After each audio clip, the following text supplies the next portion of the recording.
Doctor ortho, अब दर्द भी घुटने टेकेगा। चंडीगढ़ नगर निगम के इतिहास में गुरुवार को एक अनोखा और ऐतिहासिक पल देखने को मिला। पारदर्शिता और निष्पक्षता सुनिश्चित करने के लिए पहली बार हाथ उठाकर और मौखिक घोषणा के साथ मतदान करवाया गया। 1996 के बाद ऐसा पहली दफा हुआ जब बैलेट पेपर के बजाय पार्षदों ने खुलेआम अपने मत जाहिर किए।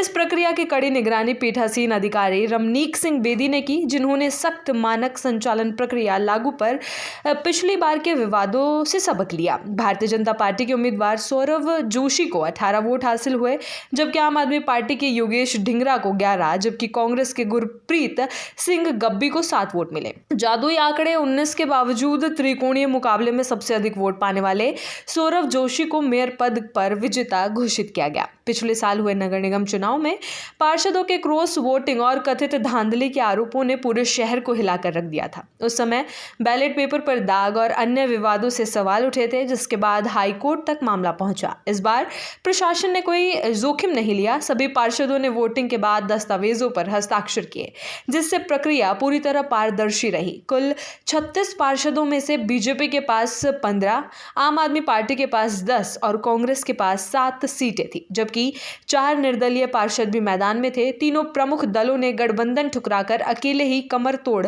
मुकाबला लड़ा। सांसद मनीष तिवारी ने कांग्रेस प्रत्याशी गुरप्रीत सिंह गब्बी के समर्थन में सदन पहुंचकर वोट डाला और पार्टी कार्यकर्ताओं का मनोबल बढ़ाया। मतदान मेयर, सीनियर डिप्टी मेयर और डिप्टी मेयर के तीनों पदों के लिए एक साथ हुआ। नगर निगम हाउस में सुबह से ही सुरक्षा बल तैनात थे।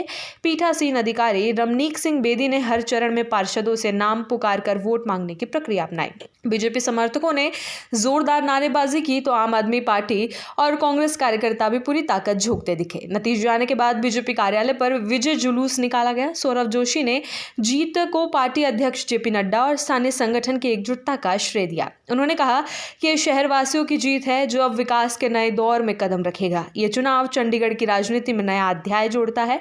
हाथ उठाकर वोटिंग से न केवल धांधली की आशंकाएं समाप्त हुई, बल्कि लोकतंत्र की मजबूती का संदेश भी दिया। आम आदमी पार्टी संयोजक अरविंद केजरीवाल ने पहले गठबंधन की संभावना जताई थी, लेकिन अंत में तीनों दल अकेले लड़े। कांग्रेस के लिए यह हार महंगी साबित हुई, क्योंकि सांसद तिवारी के वोट के बावजूद बहुमत न जुटा सके। विशेषज्ञों का मानना है कि निर्दलीय पार्षदों के बीजेपी की ओर झुकाव ने जीत सुनिश्चित की। नए मेयर सौरव जोशी के पास अब शहर की चुनौतियां हैं: स्वच्छता, यातायात जाम, हरित क्षेत्रों का विस्तार और स्मार्ट सिटी परियोजना को गति देना। चंडीगढ़, जो लुटियंस की देन है, अब विकास और शासन में नई मिसाल कायम करने को बेताब है। ये चुनाव निष्पक्ष प्रक्रिया का प्रतीक बनेगा और आने वाले स्थानीय निकाय चुनावों के लिए दिशा दिखाएगा। पार्षदों और अधिकारियों की तारीफ हो रही है कि उन्होंने विवादों के भंवर से शहर को उबारा। कुल मिलाकर चंडीगढ़ की जनता को अब स्थिर शासन की उम्मीद है।